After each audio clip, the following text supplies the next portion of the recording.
भारत में एचएमपीवी के मामले लगातार बढ़ रहे हैं। गुजरात के साबरकांठा में 8 साल का बच्चा एचएमपीवी से संक्रमित मिला है। गुजरात में ही अब तक 3 केस सामने आ चुके हैं। इसे लेकर राज्य सरकार ने अलर्ट जारी किया है। अधिकारियों ने बताया कि बच्चा प्रांतिज तालुका के खेतिहर मजदूर परिवार का है। पिछले दिनों उसका एक निजी अस्पताल की लैब में परीक्षण किया गया था, जहां उसे एचएमपीवी संक्रमित पाया गया था।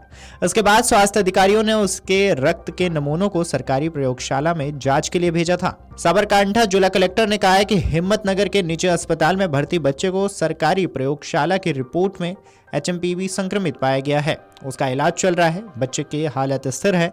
अस्पताल के डॉक्टरों ने बताया कि लड़का पहले वेंटिलेटर पर था। गुजरात में एचएमपीवी का पहला मामला 6 जनवरी को दर्ज किया गया था। यहां राजस्थान का 1-2 महीने का बालक एचएमपीवी से संक्रमित पाया गया था। अस्पताल में इलाज के बाद उसे छुट्टी दे दी गई। इसके बाद गुरुवार को अहमदाबाद में 80 साल के वृद्ध को एचएमपीवी संक्रमित पाया गया था। खबरों की माने तो गुजरात में एचएमपीवी का पहला मामला 6 जनवरी को दर्ज किया गया था।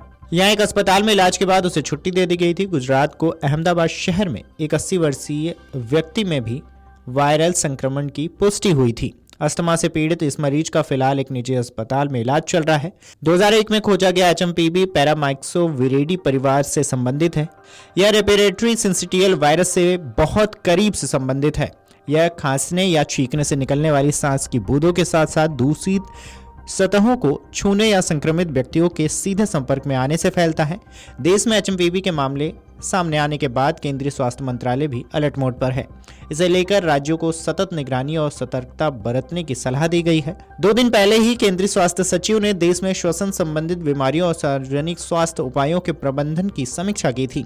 स्वास्थ्य मंत्रालय ने लोगों को आश्वस्त किया है कि संक्रमण को लेकर डरने या घबराने की जरूरत नहीं है।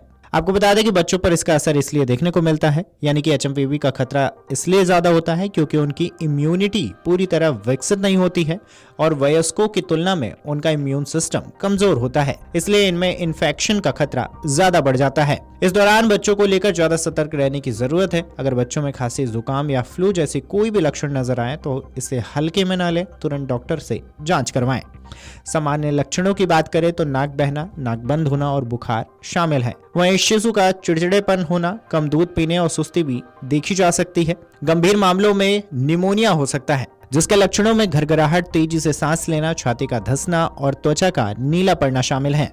समय से पहले जन्मे बच्चे, जिन बच्चों को पहले से ही कोई स्वास्थ्य समस्या है या जिनकी प्रतिरक्षा प्रणाली कमजोर है, उनमें जटिलताओं का खतरा ज्यादा होता है। एचएमपीवी के लक्षण आरएसवी जैसे अन्य वायरल संक्रमणों के सामान्य हो सकते हैं, जिससे इसका निदान मुश्किल हो जाता है। सांस लेने में तकलीफ या डिहाइड्रेशन के लक्षण दिखाने वाले शिशुओं को तुरंत चिकित्सा देखभाल की आवश्यकता होती है। Video desk अमरउजाला.com। अमर उजाला जीवांजलि के सारथी की मदद लें और महाकुंभ में स्नान जरूर करें।